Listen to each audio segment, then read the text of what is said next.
మరి next question చూద్దాం మిత్రమా. Question number 51. Which of the following acts provided the establishment of supreme court at Calcutta? క్రింది వాణిలో ఏ చట్టం ప్రకారం భారతదేశంలో సుప్రీం కోర్టు ఏర్పాటు జరిగింది? మరి మిత్రమా మనకు తెలుసు కదా, 1773 రెగ్యులేటింగ్ యాక్ట్. Regulating act. మరి ఈ చట్టం దేనికి వచ్చింది సార్? 1600 సంవత్సరం డిసెంబర్ 31న భారతదేశంలో వ్యాపారం చేయడానికి అనుమతులు తీసుకున్న ఈస్ట్ ఇండియా కంపెనీ 1773 వరకు తన ఇష్టానుసారంగా భారతదేశంలో ప్రైవేట్ కార్యకలాపాలు చేయడం మొదలుపెట్టింది. దాంతో ఆగ్రహించిన అప్పటి బ్రిటన్ ప్రధానమంత్రి లార్డ్ నార్త్ తీసుకువచ్చిన చట్టమే 1773 రెగ్యులేటింగ్ చట్టం. రెగ్యులేటింగ్ అనగా నియంత్రించడం లేదా క్రమబద్ధీకరించడం. సో ఎవరిని అంటే ఈస్ట్ ఇండియా కంపెనీని నియంత్రించడానికి లేదా క్రమబద్ధీకరించడానికి ఈ చట్టాన్ని తీసుకుని రావడం జరిగింది. మరి మిత్రమా ఈ చట్టాన్ని అప్పటి బ్రిటన్ ప్రధానమంత్రి లార్డ్ నార్త్ 1773 మే 18న బ్రిటన్ పార్లమెంటులో ప్రవేశపెట్టాడు. బ్రిటన్ పార్లమెంటులో ప్రవేశపెట్టాడు. మరి ఈ చట్టం 1774 జూన్ 10 నుండి అమలులోకి రావటం జరిగింది. అనగా 1773 జూన్ 10 నుండి అమలులోకి రావడం జరిగింది. క్లియరా?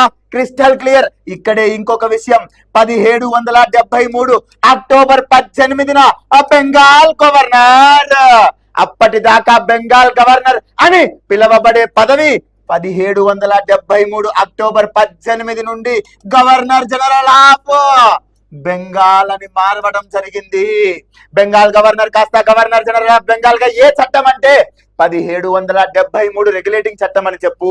ఏ రోజున అంటే 1773 అక్టోబర్ 18 అని చెప్పు. క్లియరా? Crystal clear. మరి ఇదే చట్టం ప్రకారం 1774 మార్చ్ 16వ తేదీన భారతదేశంలో మొట్టమొదటి సుప్రీంకోర్టు ఏర్పాటు జరిగింది. సార్ మరి ఈ సుప్రీంకోర్టు ఏర్పాటు ఎక్కడ? కలకత్తాలోని పోర్ట్ విలియంలో జరగటింది. కలకత్తాలోని పోర్ట్ విలియంలో మొట్టమొదటి సుప్రీంకోర్టును ఏర్పాటు చేయడం జరిగింది. మరి ఇదే సుప్రీంకోర్టును ఇంపీరియల్ కోర్ట్ అని కూడా అంటారు మిత్రమా. జాగ్రత్త, ఇంపీరియల్ కోర్ట్ అని కూడా అంటాము. సార్ అనగా 1774 దాకా భారతదేశంలో న్యాయస్థానమే లేదా? అనగా మొట్టమొదటి న్యాయస్థానం సుప్రీం కోర్టేనా అంటే కాదు మిత్రమా. ఈ సుప్రీం కోర్టు కంటే ముందు భారతదేశంలో మేయర్ కోర్టు ఉండటం జరిగింది. మేయర్ కోర్ట్ అంటాము. ఈ మేయర్ కోర్టు స్థానంలోనే 1774 మార్చి 16న సుప్రీం కోర్టు ఏర్పాటు జరిగింది. మరి ఏర్పాటు చేసిన చట్టం ఏది అంటే 1773 రెగ్యులేటింగ్ చట్టం. ఏర్పాటు చేసిన వ్యక్తి ఎవరు అంటే వారన్ హేస్టింగ్స్ అని చెప్పాలి. ఏర్పాటు చేసిన వ్యక్తి ఎవరు అంటే వారన్ హేస్టింగ్స్. మరి ఈ వారన్ హేస్టింగ్స్ ఎవరు sir? Governor general of Bengal. భారతదేశపు మొట్టమొదటి governor general of Bengal Warren Hastings. ఆ వారన్ హేస్టింగ్స్ 1774 మార్చి 16న సుప్రీం కోర్టును ఏర్పాటు చేశాడు. మిత్రమా ఇక్కడ రాసిన ప్రతి డేట్ ఇంపార్టెంట్. నువ్వు గ్రూప్ 2 స్థాయి ఎగ్జామ్ రాస్తే ఖచ్చితంగా డేట్లతో సహా నేర్చుకోవలసిందే. క్లియరా? Crystal clear. సార్ మరి 1774లో సుప్రీం కోర్టు అన్నావే, సుప్రీం అంటే అత్యున్నత అంటున్నావే. మరి ఇది ఇచ్చే తీర్పులు అత్యున్నతమైనవా? ఇది ఇచ్చే తీర్పులు అంతిమమా అంటే కాదు మిత్రమా. ఈ 1774 మార్చి 16న ఏర్పడిన సుప్రీం కోర్టు తీర్పు అంతిమం కాదు. ఇది ఇచ్చే తీర్పులు అంతిమం కావు మిత్రమా. మరి ఏంటి సార్? మరి తీర్పు అంతిమం కాదా? మరి ఎక్కడైనా అప్పీల్ చేసుకోవచ్చా? అప్పీల్ చేసుకునే అవకాశం ఉంటే ఈ ఎక్కడ అప్పీల్ చేసుకోవాలి అంటే ఇవి ఇచ్చే తీర్పులు అంతిమం కాదు మిత్రమా. ఈ తీర్పులను నువ్వు బ్రిటన్ లోని ప్రివీ కౌన్సిల్లో అప్పీల్ చేసుకోవచ్చు. అప్పీల్ చేసుకోవచ్చు. సార్ మరి భారతదేశంలో ఉన్న సుప్రీం కోర్టు కంటే ఈ బ్రిటన్ లో ఉన్న ప్రివీ కౌన్సిల్ అంత పెద్దదా? దీనికంటే సుప్రీం అదేనా? మరి ఏంటి సార్ ప్రివీ కౌన్సిల్ అంటే? మిత్రమా ప్రివీ కౌన్సిల్ అంటే ఏమీ లేదు, బ్రిటన్ రాజు లేదా రాణికి సలహాలను ఇచ్చే అత్యున్నత సలహా మండలి అని చెప్పాలి. సార్ ప్రివీ కౌన్సిల్ అంటే అర్థం బ్రిటన్ లోని రాజు లేదా రాణికి సలహాలను ఇచ్చే అత్యున్నత సలహా మండలి. ఈ బ్రిటన్ లోని ప్రివీ కౌన్సిల్ లోనే అపీల్ చేయాలి. అనగా అప్పుడు బ్రిటిష్ చేత పరిపాలించబడే ఏ దేశమైనా సరే, ఆ దేశంలో సుప్రీం కోర్టు ఉన్నా సరే, ఆ సుప్రీం కోర్టులు ఇచ్చే తీర్పులు అంతిమం కాదంట. వాళ్ళంతా కలిసి బ్రిటన్ లోని ప్రివీ కౌన్సిల్ లో అప్పీల్ చేసుకోవచ్చంట. అనగా అప్పట్లో భారతదేశం కూడా బ్రిటిష్ చే పరిపాలించబడే దేశమే కదా, కనుక మనము కూడా బ్రిటన్ లోని ప్రివీ కౌన్సిల్ లో అప్పీల్ చేసుకోవచ్చు. క్లియరా? Crystal clear. మరి ఇక్కడ 1773 రెగ్యులేటింగ్ చట్టం అన్నావు కదా సార్, ఈ 1773 రెగ్యులేటింగ్ చట్టం ప్రకారమే గవర్నర్ జనరల్ ఆఫ్ బెంగాల్ పదవి ఏర్పడింది అన్నావు, మరియు మొదటి సుప్రీం కోర్టు కూడా ఏర్పడింది అన్నావు. మరి వీళ్ళిద్దరి మధ్య ఎటువంటి డిస్ప్యూట్స్ లేవా? అనగా డిస్ప్యూట్స్ అంటే ఎలా వస్తాయి sir? Governor general of Bengal తీసుకునే నిర్ణయాలు ఉంటాయి కదా, వాటిని సుప్రీం కోర్టు అపోజ్ చేయటం మొదలు పెట్టింది.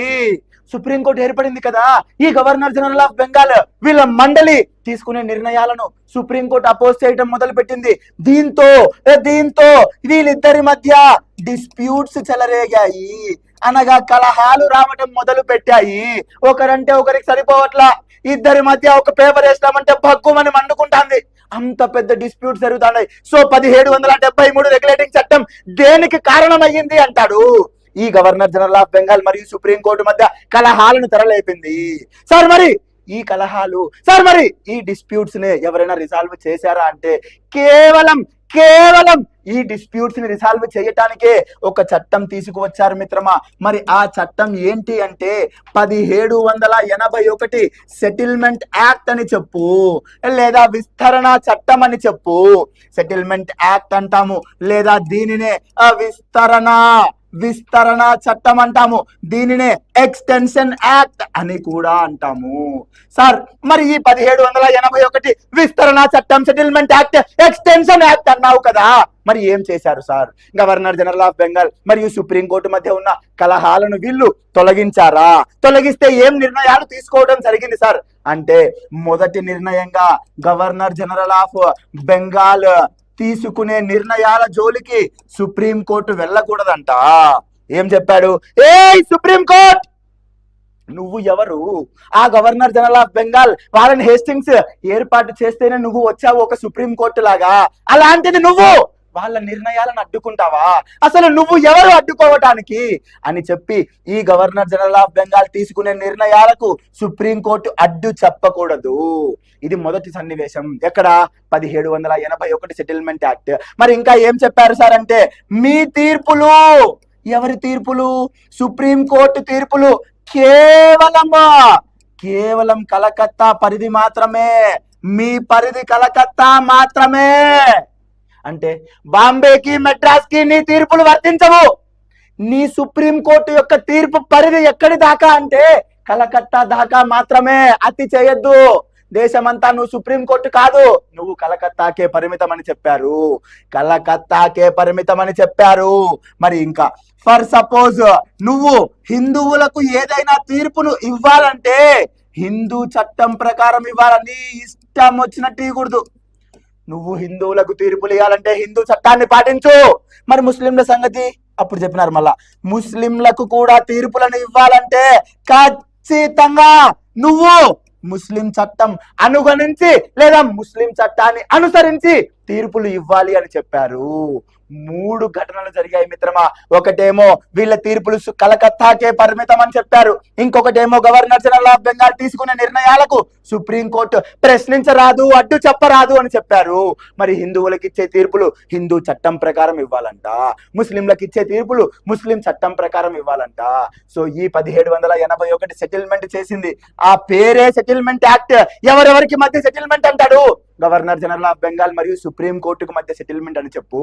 సార్ మరి ఇక్కడ ఒక విషయం మర్చిపోయారు సార్, సుప్రీం కోర్టు ఏర్పడింది అన్నావే, మరి భారతదేశంలో మొట్టమొదటిసారిగా ఏర్పడిన సుప్రీం కోర్టు కదా, ఇందులో ప్రధాన న్యాయమూర్తితో పాటు ఈ ఎంతమంది న్యాయమూర్తులు ఉంటారు సార్? Excellent question. ఈ విధంగా క్వశ్చన్ అడిగితేనే పనికి సబ్జెక్ట్ వస్తుంది. సో ఈ 1774 మార్చి 16వ తేదీన ఈ ఏర్పాటు అయిన సుప్రీం కోర్టు యొక్క స్ట్రక్చర్ ఏంటి అంటే 1+3 అని చెప్పు, 1+3 అని చెప్పు. ఈ 1 ఏమో ప్రధాన న్యాయమూర్తి, 1 ఎవరంట? ప్రధాన న్యాయమూర్తి. సార్ మరి ఈ ముగ్గురు ఎవరండి? ముగ్గురు మిగిలిన న్యాయమూర్తులు. ఈ ముగ్గురు ఎవరు సార్ అంటే ముగ్గురు మిగిలిన న్యాయమూర్తులు. అనగా దీని స్ట్రక్చర్ అడిగితే 1+3 అని చెప్పాలా, 1+3 3 అని చెప్పాలా? ఈ 1 ఎవరు అంటే ప్రధాన న్యాయమూర్తి. ఈ ముగ్గురు ఎవరంటే మిగిలిన న్యాయమూర్తులు అని చెప్పు. సరే మరి వీరి పేర్లు ఉంటాయా? మరి పేర్లు ఉండవా? పేర్లు లేకుండా మనిషి ఉంటాడా? మరి ఈయన ప్రధాన న్యాయమూర్తి, ఈయనకు వాళ్ళ అమ్మనైనా ఒక పేరు పెట్టింటారు. మరి ముగ్గురు న్యాయమూర్తులు, వాళ్ళకు వాళ్ళ అమ్మనైనా పేరు పెట్టింటారు. ఎగ్జామ్ లో ఆ పేర్లు చాలా ఇంపార్టెంట్. ఈ మొదటి ప్రధాన న్యాయమూర్తి ఎవరు అంటే సర్ ఎలీజా, సర్ ఎలీజా ఇంఫే. ఈ మొదటి ప్రధాన న్యాయమూర్తి భారతదేశంలో ఏర్పడిన సుప్రీంకోర్టుకు ఎవరు అంటే సర్ ఎలీజా ఇంఫే అని చెప్పు. సరే మరి ఈ ముగ్గురు న్యాయమూర్తులు ఎవరండి? ఒకరేమో రాబర్ట్ చాంబర్ అని చెప్పు, రాబర్ట్ చాంబర్. ఇంకొకరేమో సీజర్ లైమెస్టర్ అని చెప్పు. మరి మూడవ వ్యక్తి ఎవరు అంటే జాన్ చాడ్ అంటారు, లేదా ఇతనినే అప్పుడప్పుడు హెడ్ అని కూడా పిలుస్తారు. సో మొదటి ప్రధాన న్యాయమూర్తి ఎవరు అంటే సర్ ఎలిజా ఇంపే అని చెప్పు. మిగిలిన ముగ్గురు న్యాయమూర్తులు ఎవరు అంటే Robert Chamber, Caesar Lemaistre, John చాడ్ లేదా హెడ్ అని చెప్పు. క్లియరా? Crystal clear. ఇంత సమాచారం నీ వద్ద ఉంటేనే పరీక్షకు పో, లేకుంటే నెక్స్ట్ నోటిఫికేషన్ కి సిద్ధం కా.